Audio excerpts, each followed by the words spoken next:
menyampaikan update terkait dengan pembahasan dan penandatanganan technical arrangement. Pada tanggal 11 Agustus 2022, pemerintah Indonesia dan pemerintah Arab Saudi telah menandatangani dokumen technical arrangement one channel system for limited placement for Indonesian migrant workers in the Kingdom of Saudi Arabia, atau yang disingkat dalam bahasa Indonesia TASPSK Indonesia Arab Saudi. Penandatanganan technical arrangement ini sekali lagi saya ingin sampaikan, penandatanganan technical arrangement ini tidak mencabut Kepmenaker nomor 260 tahun 2015 tentang penghentian dan pelarangan penempatan TKI pada pengguna perseorangan di negara-negara kawasan Timur Tengah. Jadi larangan itu, Ibu Ketua dan Bapak Ibu pimpinan dan anggota Komisi 9, adalah penempatan pada pengguna perseorangan. Dan itu sampai sekarang kita belum mencabut penghentian dan pelarangan penempatan TKI pada pengguna perseorangan di kawasan Timur Tengah. SPSK ini adalah merupakan exit strategi pemerintah Indonesia untuk menyelesaikan berbagai permasalahan yang ada selama ini terkait penempatan PMI di sektor domestik, khususnya di Arab Saudi. Poin penting yang ada dalam TASPSK ini, yang pertama, penempatan PMI pada sektor domestik Arab Saudi hanya dapat dilakukan melalui sistem penempatan satu kanal. Kemudian Arab Saudi berkomitmen untuk menghentikan kebijakan konversi visa WNI menjadi visa kerja pada sektor domestik Arab Saudi. Kemudian batas harga maksimum dari struktur biaya adalah sebesar 11.250 SAR Saudi Arabia Real. Struktur biaya ini wajib ditinjau oleh tim Joint Task Force setiap 3 bulan atau sesuai keperluan. Upah minimum bagi PMI adalah sebesar 1.500 SAR yang besarannya dapat ditinjau dan disepakati kembali sesuai dengan kebutuhan pasar. Dalam technical arrangement ini sudah diatur standar perjanjian kerja yang mencakup hak dan kewajiban pemberi kerja serta PMI. Poin penting dalam technical arrangement antara Indonesia dan Arab Saudi ini, yang pertama mengatur bahwa pengaturan proyek percontohan SPSK Indonesia Arab Saudi untuk penempatan sektor domestik pada pengguna berbadan hukum atau syarikah. Jadi bukan pengguna perseorangan. Beberapa hal yang diatur di dalamnya adalah jenis pekerjaannya terbatas sebagai pengurus rumah tangga, pengasuh bayi, juru masak keluarga, perawat lansia, supir keluarga, dan pengasuh anak. Ada clustering pekerjaan, tidak boleh ada multitasking, tidak boleh juru masak juga menjadi perawat lansia. Jadi dari sini kita sudah mengklaster pekerjaannya, jenis pekerjaannya. Kemudian hanya dilakukan di area kerja di Mekah, Jeddah, Riyadh, Madinah, Dammam, Tehran, dan Khobar. Kemudian jumlah PMI yang ditempatkan sesuai dengan kesepakatan bilateral.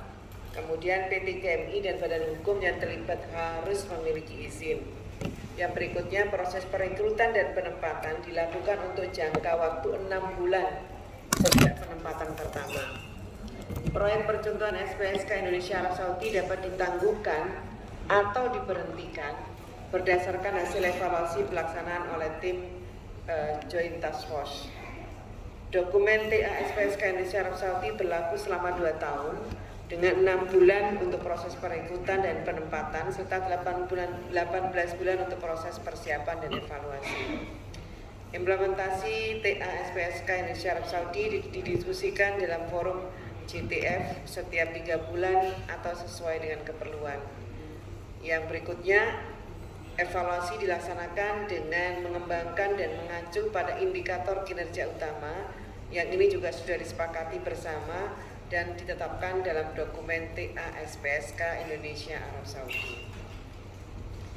Dokumen TASPSK Indonesia Arab Saudi ini menciptakan 3 peluang terkait dengan penempatan kembali PMI ke Timur Tengah.